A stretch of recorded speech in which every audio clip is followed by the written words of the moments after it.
Yo, so what's up? Ngayon na lang ulit nakapag-vlog. Kala mo talaga sikat no? Dahil kasi sobrang busy talaga tol. By the way, dito pala kami ngayon papunta sa Queenstown. Dito lang matatagpuan yan, ng New Zealand. Let's go! Ito na nga pala yung tomorrow morning. Di na ako nakapag-video kasi gabi na kagabi. Sobrang pagod sa biyahe kaya hindi na kami nakalabas ng gabi. By the way, nandito kami sa hotel. Ito naman yung morning view. Paro, tignan mo naman, no? Gigising ka ng ganyan. Sarap gumising pag ganyan, par. Kaso nga malamig. So, ito na nga, rolling na kami. Papunta kami sa Glenarchy. Dito lang din sa Queenstown. Hindi pa kami sasakay dyan, no? Yun, nakikita mo yun. Yun dun sa bundok. Madaming activities dyan. Mamaya ipapakita ko sa inyo, tol. 46 minutes din pala kami bumiyahe yan sa sobrang tagal din. Ang sakit sa puwet. Pero enjoy Ang ganda kasi ng view, tol. Maniwala ka talaga sa hindi. Tignan mo lang kasi talaga, tol. Ewan ko na lang kung sasabihin mo hindi.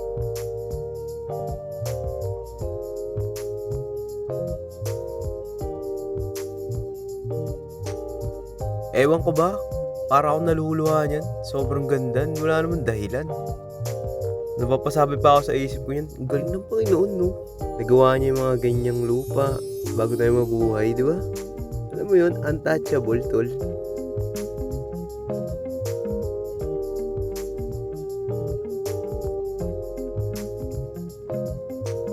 Parang ayoko na talaga umuwi, tol. Promise. Sobrang peaceful na lugar na to. Sobra talaga. Sobra na yan, insan.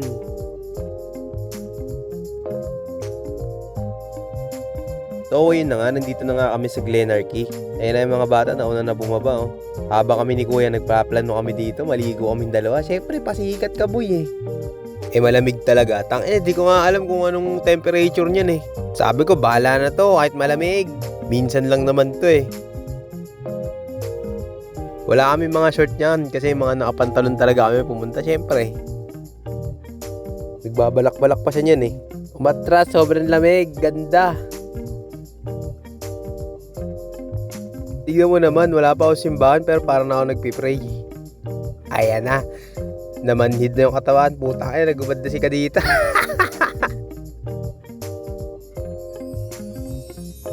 Tapos ayun na, ulang-sulong niya. Ayun, nilalamig na talaga. Tataas pa yung kamay niya Ayun na.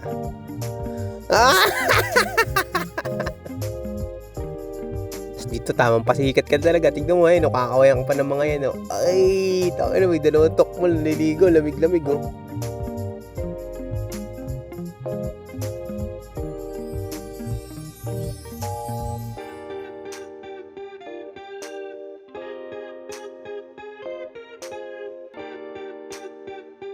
Dito na rin pala kami naghiwalay-hiwalay nila ate. Sila umuwi na sila Tapos kami dito babalik kami sa Queenstown, tol. So, ayan na nga. Medyo excited ako dito na kinakabahan. Kasi di ko pa alam yung feelings. Kasi first time nga namin Siyempre, pagpasok mo, sasalubong sa'yo agad ito. Yung history ng gondola. Tingnan mo, 1960 pa pala to. Sobrang laki ng pinagbago at pinag-upgrade nyo yan.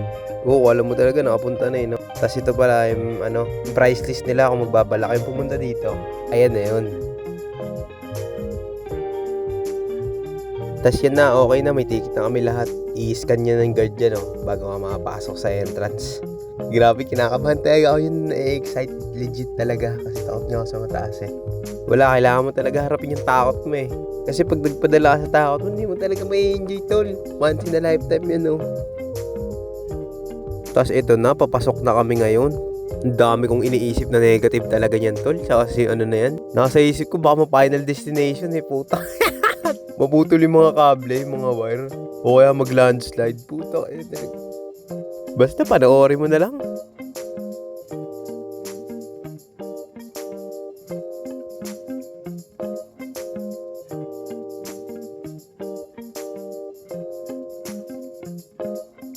Ayan na, nakapasok na kami. Pwede pala dito kahit 10 tao. 5 lang kami.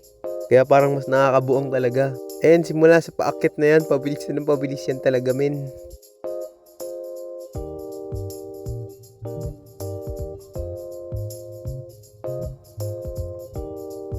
Si EJ ang nagpit ng kapit Pero naman naghahanap ako ng seatbelt. Ganda. Panis, kala mo talaga strong talaga. Paturo-turo pa talaga.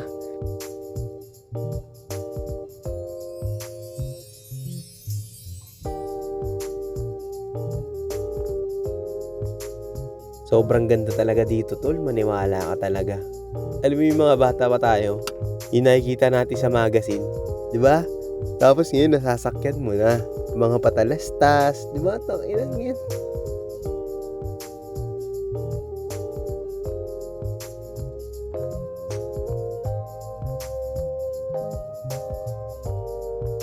Ay, nako, ganyang kataas pa lang para na ako mamamatay talaga. Ang sakit na agad sa tenga. Pero kung titignan mo naman talaga, par. Tignan mo naman talaga kung gaano aganda yung tanawin, par. Sobrang haba pa niya, no?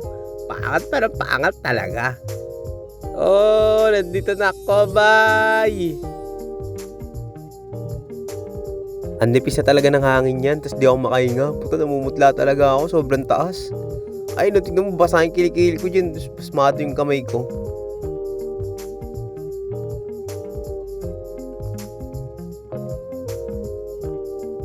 Tas yan na, tapos na kami. Meron isa pang adventure, par. Tignan mo na lang.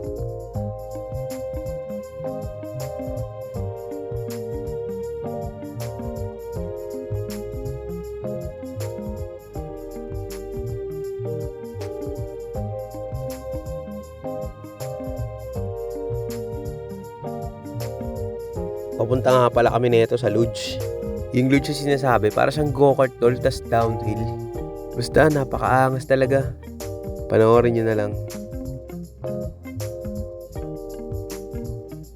Grabe, hanggang ngayon di pa rin ako makapaniwala. Alam mo yun tol, parang panaginip. Dati di ka naman makagala eh. Wala kang pera eh, di ba? As in legit, wala talaga. Nakaka-overwhelm lang talaga. Wow, puto, overwhelm, angas. Tapos punta na kami dito sa overlooking.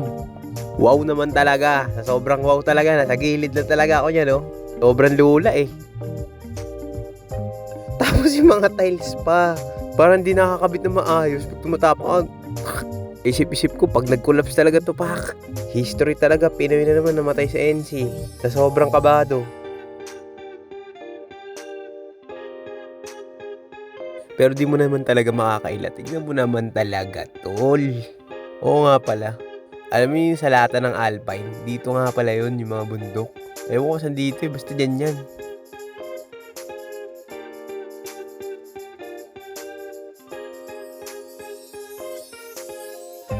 Tignan mo naman talaga yung kapit ng kamay ko dyan. Parang si Linyador.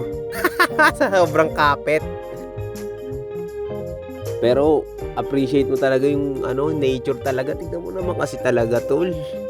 Ano ba naman yan? Kailan ba ikukumparang bansa yan? Kung pwede na kayo, ako na umuwi ng Pinas eh.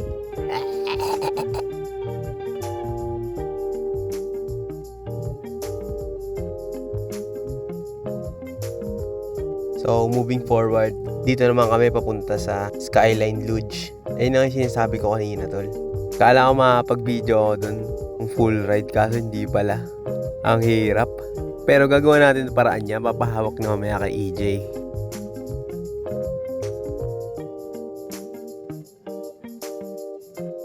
So yan na, malapit na kami dyan. In 3, 2, 1. Nag-helmet na rin pala kami dyan. No, yung parang nakabukas na basurahan. Kasi napapasok na kami. Siyempre may pila dyan kaunti. Wala pa kasi gaano ng tao niyan. Tas 3 pala kami na ito. 3 ulit.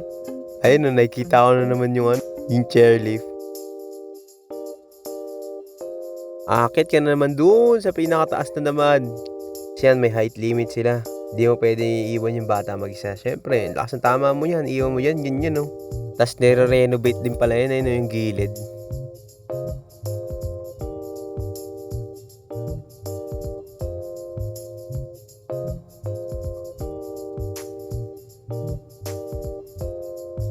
Ayun na, sasakay na kami.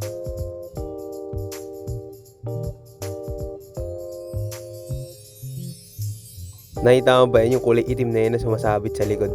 Diyan yung sasakyan mo, pupunta doon sa taas. Trolley pala yan, trolley, parang go-kart. Ewan ko, basta parang ganun. Tas moving on, another akyat na naman. Medyo komportable na ako nito kasi syempre yung XP natin kanina sobrang taas talaga. Ay no, gumaganyan-ganyan pa talaga. Si mama kasama ko dito kasi tatlo sila magkakasama eh.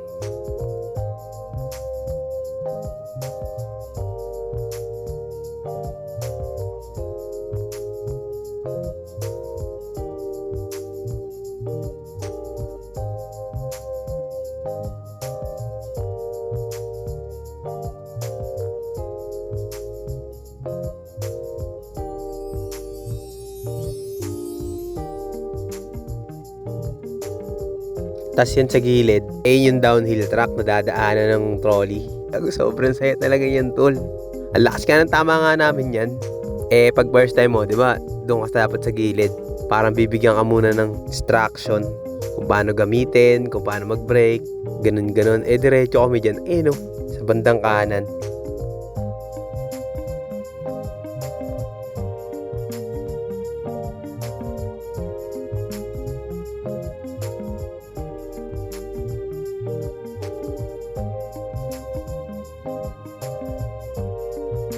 Ayun na yung pila. Sobrang excited talaga ako niyan. Tapos hindi namin nabasa, nasa taas na namin, no. First ride today, sa kaliwa. Diretso kami sa kanan, ganda. Kaya bumalik kami sa pila, punta kami dito. Yung may tutorial. Tapos pagtapos niyan, the rest history.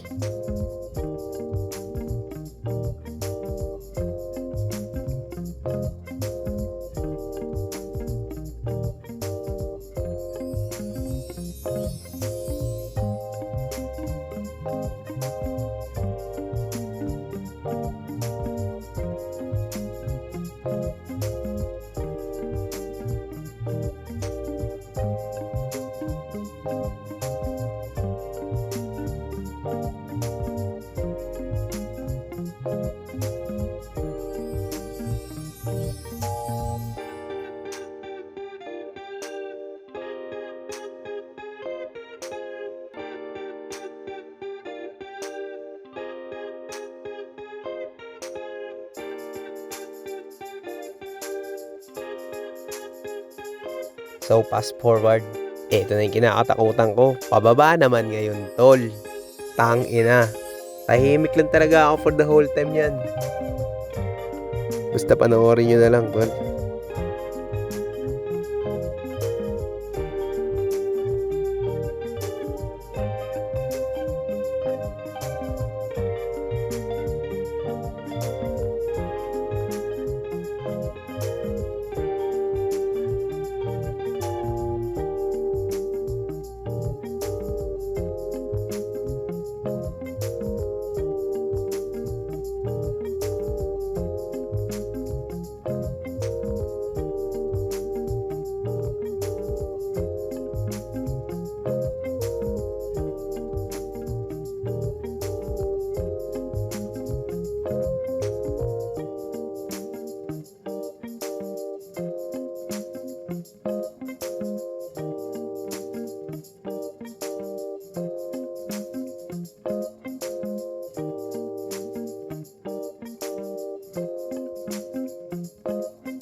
Dito na natapos ang aking vlog. Maraming salamat sa panonood nyo tol Sana napasaya ko kayo kahit puro kagaguhan na yung mga sinasabi ko. Click mo naman yung like tsaka follow tol. Ang dami ko pa dito nakareserva, di ko pa nalalabas. Tinatamad kasi ako mag voice over Paano ba yan? Malapit ko nang tapusin. Paalam sa inyo mga tol. Bye. Peace out.